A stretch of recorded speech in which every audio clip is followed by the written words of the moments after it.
এই কাফের মুশরিকরা, মক্কার বেঈমানরা প্রতিনিয়ত কথাটা বুঝেন, প্রতিনিয়ত এটা বলতো যে তারা বুঝতে চাইতো না, তারা বুঝতে চাইতো না।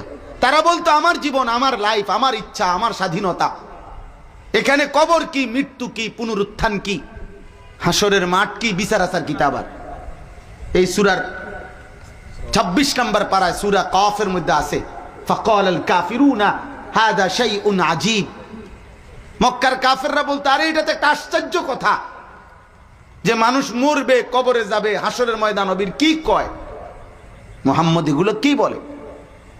তো আল্লাহ তাআলা এখানে তাদেরকে বলতেছেন যে হে মুশরিকরা, মুনাফিকরা, বেঈমানরা, আমি আল্লাহ তোমাকে একটা শুধু কথা বলি। আল্লাহ বলছেন এখানে এই 5টা আয়াতে আল্লাহ বলছে কোন নাফরমান পাপীর, মনে রাখবেন এই সূক্ষ্ম কথা, কোন পাপীর নাফরমানের আল্লাহ বলেন যখন তোমাদের চোখের সামনে মৃত্যুর যন্ত্রণা শুরু হয়, মালাকুল মউত আজরাইল তখন নিয়ম হলো, বুঝাই, নিয়ম হলো আজরাইল, আল্লাহ নবী সাল্লাল্লাহু আলাইহি সাল্লাম বলছে মালাকুল মউত আজরাইল কোন পাপী নাফরমানের জান কবজ করবার সময় কলিজার ভেতর থেকে তার রুহুটাকে প্রথমত এমনি ধরে একটা খপ করে ধরে একটা টান দিয়া ছিঁড়ে ফেলে।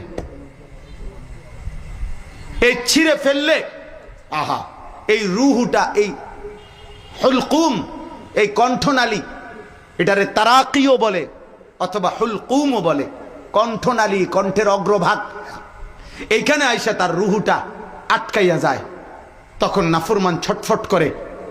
তো আল্লাহ বলতেছেন এই কোন নাফরমান পাপীর কণ্ঠনালীর কাছে আইসা যখন রুহু আটকাইয়া যায়, তখন তো ওয়া আনতুম হিনা ইদিন তানদুরুন, তোমরা তো তার পাশেই আসো, তোমরা বুঝতেছো লোকটা ছটফট করতেছে, তো তোমরা বুঝতেছো এই মুহূর্তে সে মৃত্যুর সাথে লড়াই করছে।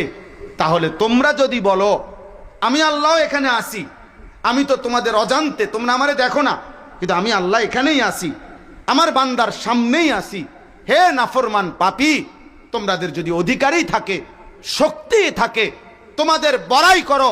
যদি তোমরাই বলতেছো তোমরা ফিরবা না, কোথাও হাসরের মাঠ হবে না, কবর থেকে উঠবা না, তাহলে তোমাদের এই মৃত ব্যক্তি যে এখন ছটফট করতেছে মৃত্যু যন্ত্রণায়, তারে তোমরা তার রুহুটা আগের জায়গায় ফিরাইয়া শান্ত করে দাও,